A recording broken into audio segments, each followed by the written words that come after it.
got here just before church, and I actually hiked here. I hiked a really long way, and it was, I have been hiking since last night, and I'm exhausted. And so, thankfully, I have some water left. So I'm gonna drink the rest of my water.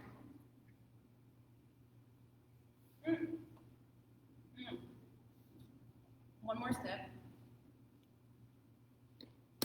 Oh, it's gone. Let's see if I have any more. Let's see here. Oh no, this one's empty. I drank this one too. I have one more. Okay, so this will probably get me to if I start hiking right after church, I probably will be able to get maybe to Kleefeld with this water bottle. So hopefully in Kleefeld I find some water. I did bring my, this is a Sweetwater, it's a water filter. So when I get to Kleefeld, if I can't find any tap water, at least if I find a lake or something like that in Kleefeld, I can actually use my water filter and get some water for myself. But, oh man, I hope I can find water, because if I can't, I have to get all the way to St. Pierre. And if I can't get all the way there, I'm going to be so thirsty by the time I get to St. Pierre, or maybe I wouldn't make it because there wasn't enough water for me. Oh, this is lovely. Somebody set a fire for us right here. Oh, this is good because I need to camp here for a little while and just rest. So thankfully I have this. I was supposed to have a camp chair here and I completely forgot a camping chair. I was going to bring it with me. That's okay. How many of you, we talked about this last week, how many of you like fires, sitting by campfires?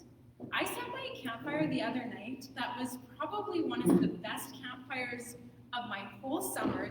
I walked away from that campfire, I didn't even smell like smoke, but it was warm and it was so the wood was just perfect. This is the perfect season for campfires. So this is what I want to do as a church this fall. I want to sit around the campfire with you guys, and I want us to tell stories. See, we're going to be looking at a bunch of stories from when Israel was in the wilderness. So those are stories from Exodus and Numbers. And we are going to think about these stories. So the stories in Exodus and Numbers, we're going to think about them like stories told around a fire. They are a group of collected stories that were told around a fire. And they were eventually written down, but not right away. They were actually told around a fire first. And they were stories that were passed on from generation to generation, just like that. So these stories, they are historical. It means they are connected to real people and real locations and particular times in history. And these stories represent what happened. And these are actually the best kind of stories. There are heroes in these stories. There are villains. They're full of danger and battles and suspense and humor. And these stories were told with an intent to teach a history and a lesson. So last week, if you were with us, we left the nation of Israel entering the wilderness. And this was going to be their home for the next 40 years, but they didn't know that at that time. God had just delivered them out of slavery in Egypt. And they had literally left in the middle of the night. And it was this huge caravan of people and livestock and tents and supplies. And the text alludes to this. It says there were about 2 million people that did this. We don't know exactly how many there were for sure, but the numbers that are given to us in Exodus allude to a huge group of people that left in the middle of the night. They were finally free for the first time in their lives. So think about that. They had been slaves their whole lives, and the generations before them had been slaves. And all of a sudden, Yahweh is showing up in a pillar of cloud by day and a pillar of fire by night. And he is going to be leading them from place to place. So I was thinking about this. It's sort of like cosmic GPS, right? Like there's this cloud and this fire, and that is actually what is showing Israel where to go in the wilderness. And this is Yahweh showing up. And so they have Moses as their human leader, and he is Yahweh's messenger to them. And so Yahweh speaks to Moses, and he tells them what to tell the people. And then Moses then gives the message to the people. He speaks Yahweh's word to them. And this is what happens throughout their whole wilderness experience. So Yahweh had chosen Israel. And it was this nation that started from two people. Who remembers who they were? Starts with an A and an S. Abraham and Sarah. Come on, teenagers. They, from these two people, had grown into a multitude, just as Yahweh had promised 500 years before, basically 500 years. And he was now bringing them into the land of Canaan, and he was going to give them land of their very own. And this was the second part of his promise. So the first part of his promise was descendants, tons and tons of descendants. The second part of the promise was land of their very own. And then the third part of their promise was this, of God's promise, was that they would be Yahweh's people, and he would be their God. And just to keep this in mind, like, they were in a culture where all the nations had their own sets of gods, okay? So they were coming out of Egypt. Egypt had its own pantheon of gods. So the fact that Yahweh had chosen Israel as his people, this was a unique and special thing for Israel. Part of being his people meant that he would be rescuing them from slavery, and that he would lead them through the desert, through the wilderness. And I'm just going to read the end of the story that I was telling last week, because it's actually a summary. And this is what the text is doing often. It'll tell a story, and then it gives a summary. So it summarizes the whole thing, and then it'll tell another part of the story. It'll give another summary. So as you're reading it, if you're reading it along with me, that's what's happening. You get these summaries every once in a while. So here's the summary. When Pharaoh let the people go, God did not lead them by the way of the land of the Philistines, although that was actually the closest. For God said, just in case the people change their minds when they see war and then want to return to Egypt.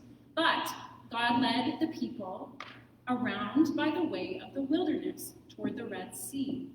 And the people of Israel went up out of the land of Egypt, equipped for battle. And then a couple verses later it says this. They moved on from Succoth, so that was one place outside of Egypt, and they encamped at another place called Etham, on the edge of the wilderness.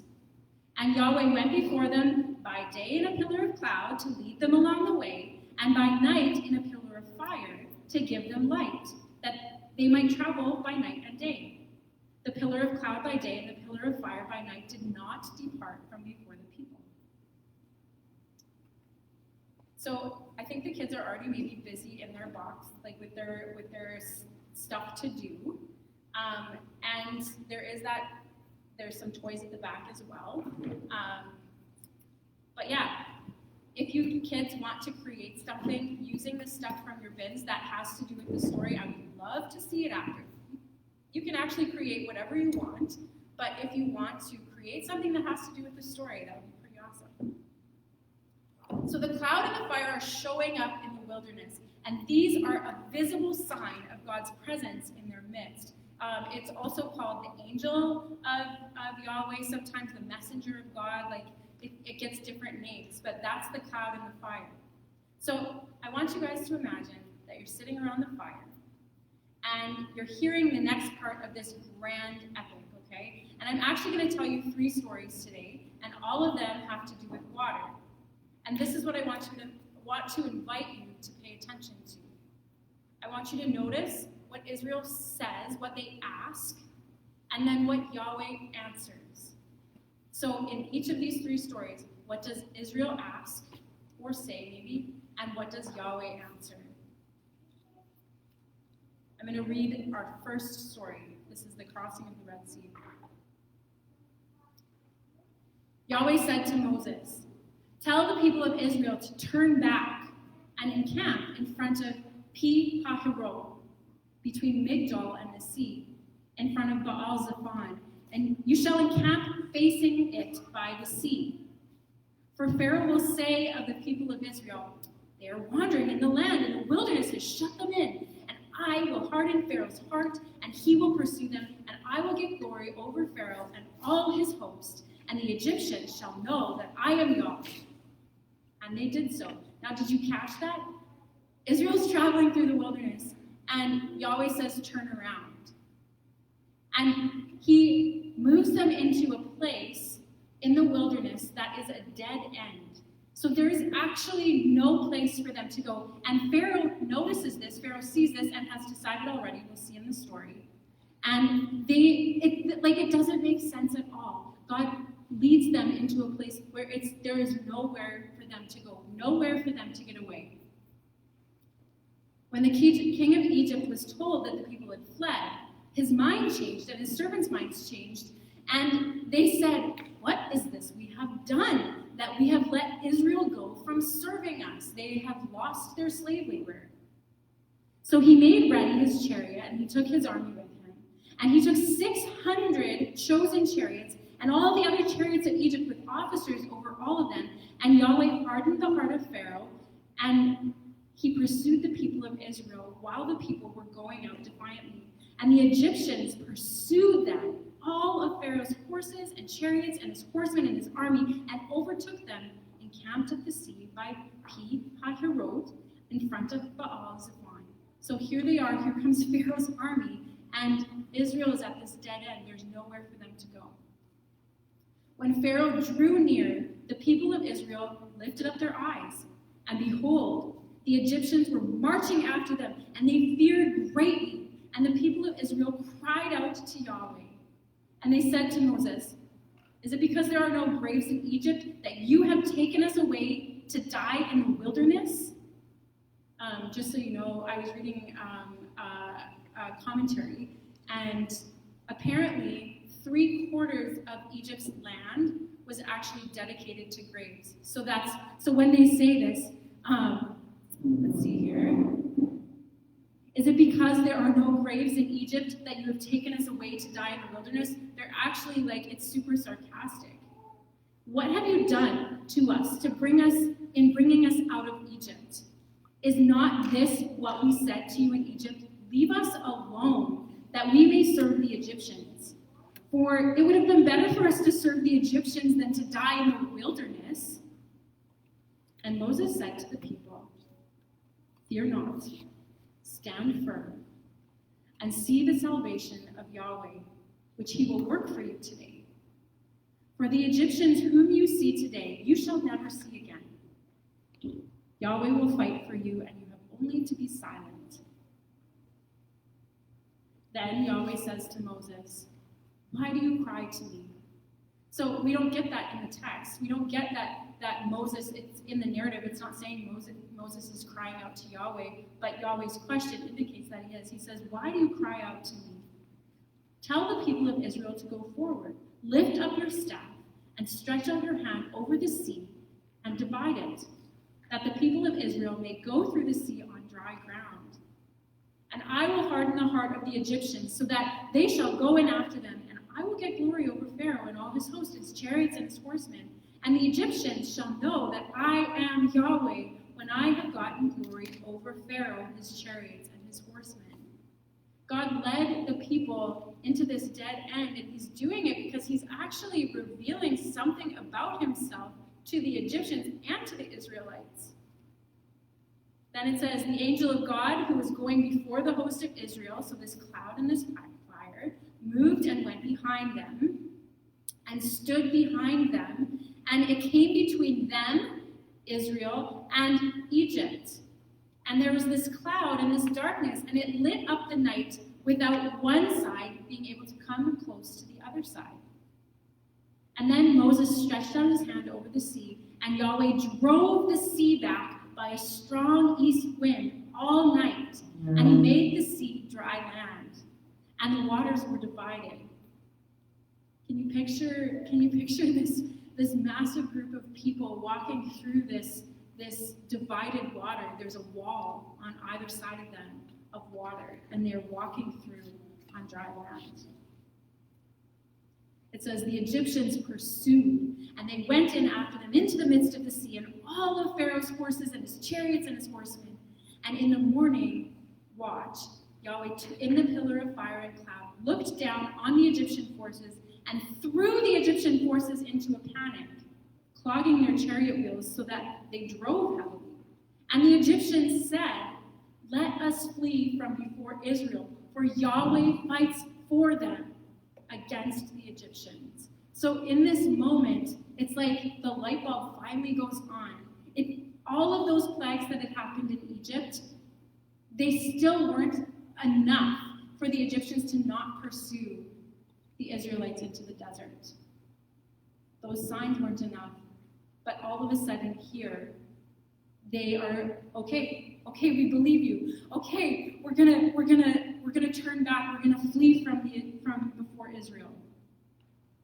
Then Yahweh says to Moses, "Stretch out your hand over the sea, that the water may come back upon the Egyptians, upon their chariots, and upon their horsemen." So Moses stretched out his hand over the sea, and the sea returned to its normal course when the morning appeared. So all night there had been this traveling that was happening, and the Egyptians coming in, and when the morning appeared, the sea returned to its normal course. And as the Egyptians fled into it, Yahweh threw the Egyptians into the midst of the sea, and the waters returned and covered the chariots and the horsemen and all of the hosts of Pharaoh and that had followed them into the sea, and not one of them remained. But the people of Israel walked on dry ground through the sea, the waters being a wall to them on their right and on their left. And here's the summary. Thus Yahweh saved Israel that day from the hand of the Egyptians, and Israel saw the Egyptians dead on the seashore. Israel saw the great power that Yahweh used against the Egyptians. So the people feared Yahweh, and they believed in Yahweh and in his servant Moses. Did you notice what Israel asked in this story and how Yahweh answered? This is the question they asked. "What have you done to us, bringing us out of Egypt?" And Yahweh answers through Moses, "Yahweh will fight for you.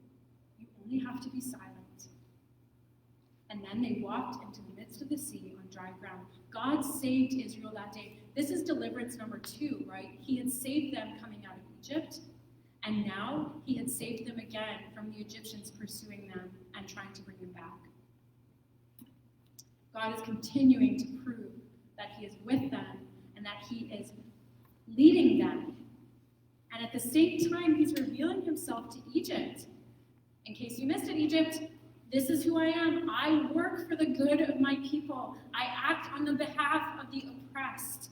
You enslaved them and you treated them harshly. You killed their infants in the Nile. And I have worked my mighty arm for their freedom. I move water on their behalf.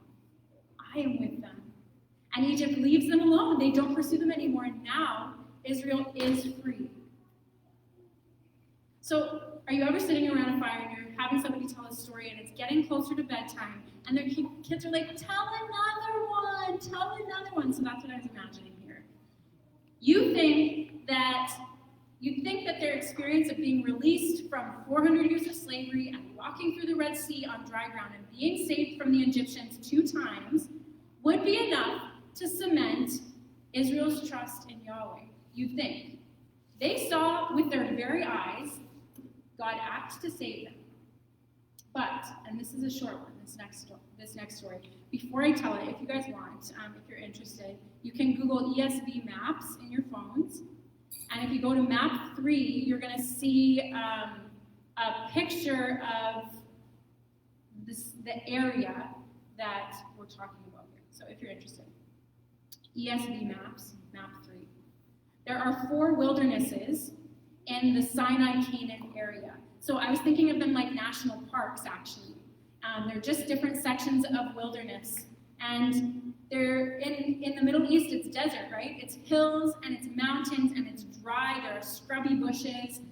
There's really cool rock formations. And so Israel enters, in this next little story, Israel is entering one of these wildernesses, the wilderness of Shur. Shur means walls. So I'm picturing like big rock formations and dry mountains. It says this: Then Moses made Israel set out from the Red Sea, and they went into the wilderness of Shur. They went 3 days in the wilderness and found no water. When they came to Marah, they couldn't drink the water of Marah because it was bitter. Therefore, it was named Marah. And the people grumbled against Moses. They murmured, that's the word murmur, saying, "What shall we drink?" And he cried out to Yahweh, and Yahweh showed him a log, and he threw it into the water, and the water became sweet. There Yahweh made for them a statute and a rule, and there he tested them, saying, "If you will diligently listen to the voice of Yahweh your God, and do that which is right in his eyes, and give ear to his commandments, listen to his commandments, and keep his statutes, I will put none of the diseases on you that I put on the Egyptians, for I am Yahweh, your healer." And then it says, they came to Elim, and there were 12 springs of water, and 70 palm trees, and that's where they camped. Just like when I started my message here, I alluded to this. We can't survive without water. The people were so thirsty. This is desert. And they got to water and it wasn't drinkable. Marah means bitter. It was bitter water, and the people were grumbling against Moses. "Moses, the kids are crying here. The animals are getting dehydrated. We are losing it. We're losing our minds. We need to drink." And you know what I thought about is that this is another dead end, right? Just like when they were in that space at the Red Sea, this is another dead end. There's nowhere to go from here. They needed to drink. So what did Yahweh ask? Or what did Israel ask, and how did Yahweh answer? They say, "What shall we drink?" And Moses cries out to Yahweh, and Yahweh answers by showing him a tree. Moses throws the tree into the water, and it becomes drinkable. And then Yahweh speaks, and he says something that he's going to repeat over and over as the people are in the wilderness. And even as they get to the promised land, and even as the prophets are calling the people to return to Yahweh when they abandon him, centuries later, he says this. He connects the miracle with the promise. "From now on, your faithfulness to listen and obey all that I command you will result in your healing," he says.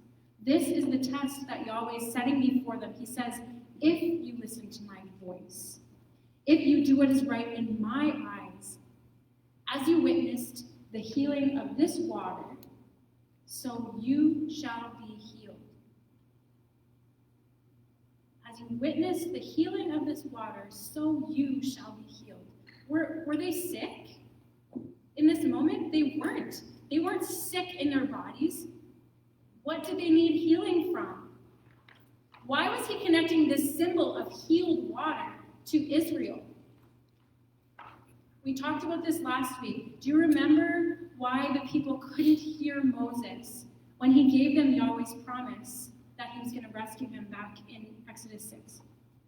It was because their spirits were broken because of their harsh slavery.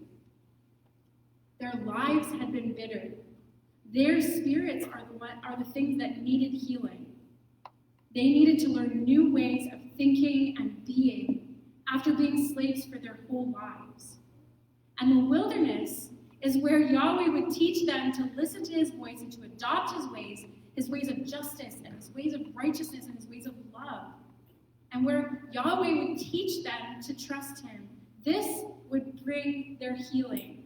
This time in the wilderness. And this symbol of healed water was exactly a picture of what Yahweh wanted to do with his people. But it didn't mean that it wasn't hard. These were hard lessons. Okay, I have one more story, so let's pretend that Jasper is raising his hand. He's like, "Tell one more, Mom. I don't want to go to bed yet." One more. This will be from Exodus 17.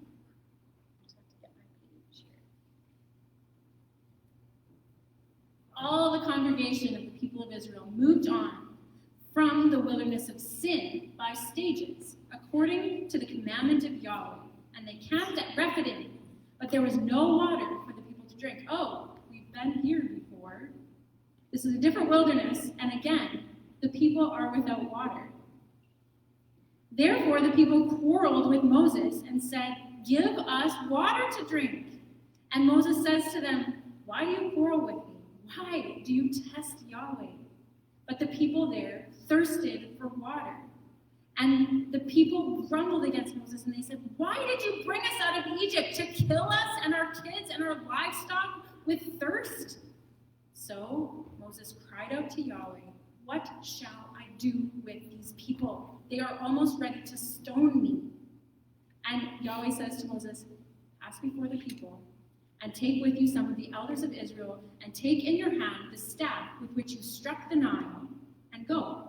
Behold, I will stand before you there on the rock at Horeb, and you shall strike the rock, and water shall come out of it, and the people will drink."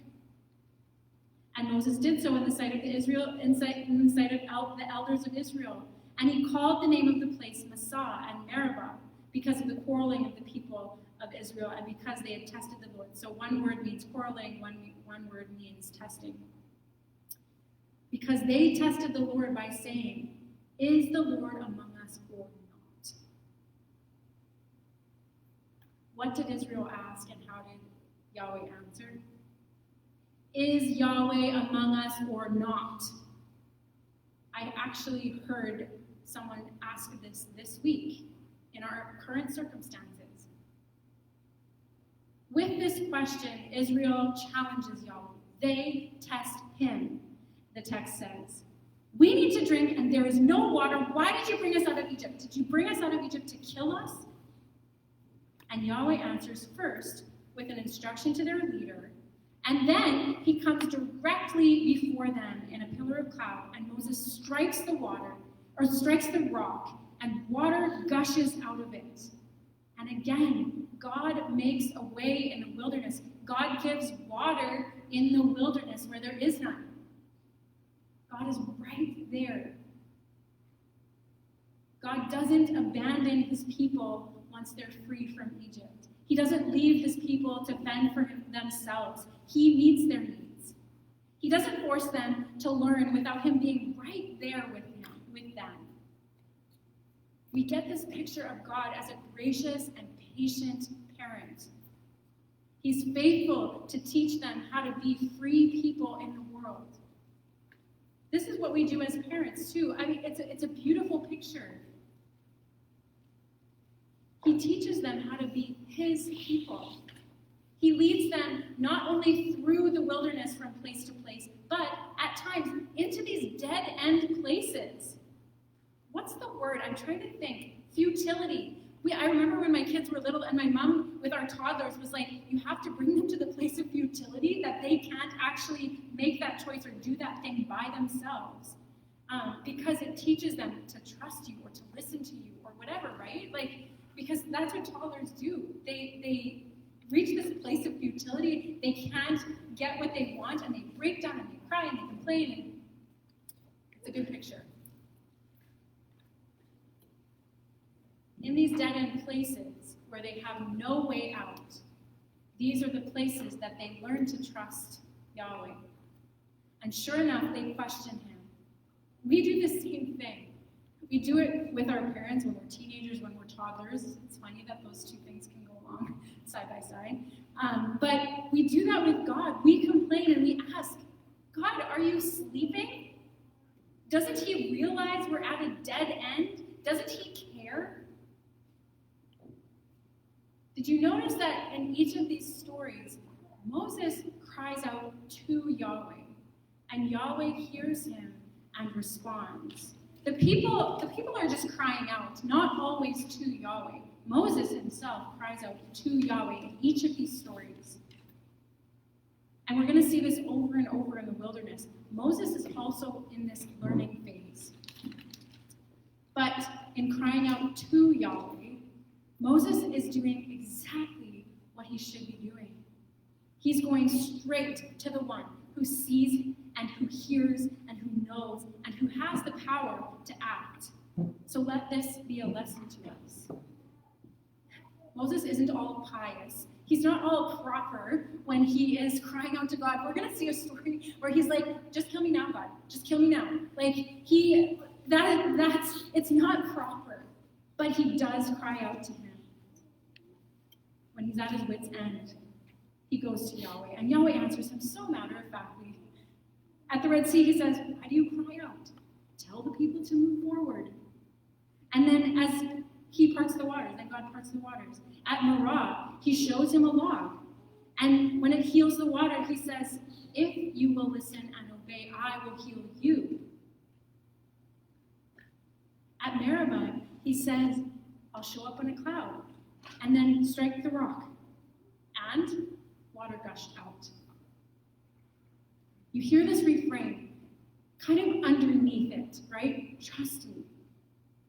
Trust me. Trust me. So there was this one day when evening had come that Jesus said to his disciples, let's go to the other side.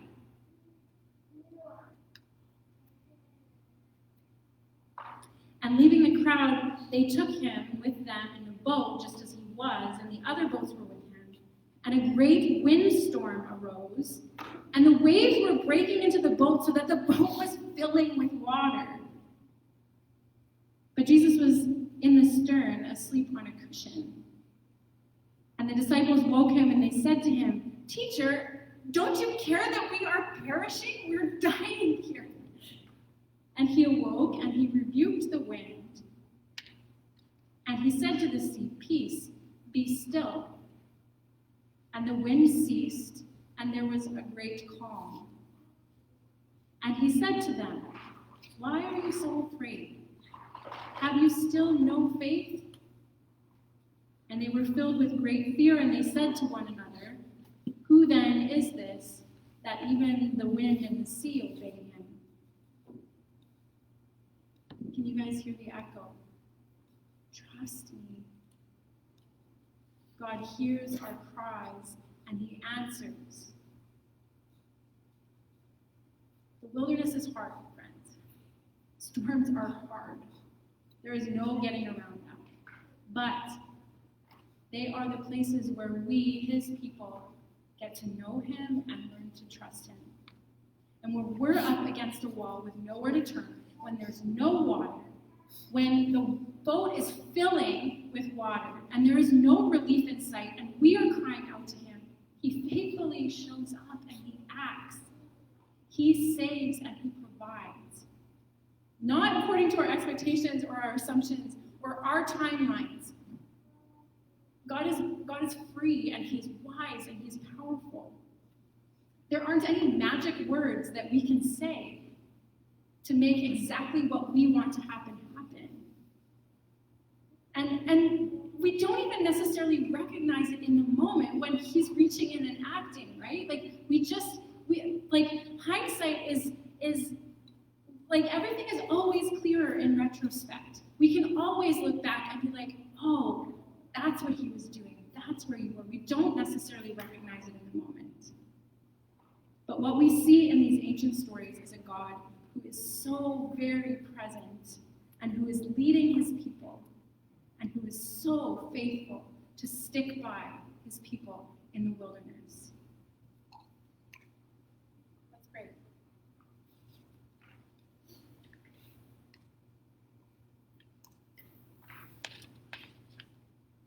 God, we are so grateful to be your people once again. We say that, we name that. We are grateful for these stories that reveal who you are, even now and in these present situations in our lives and in the world. May these stories resonate in our spirits as we go from here today.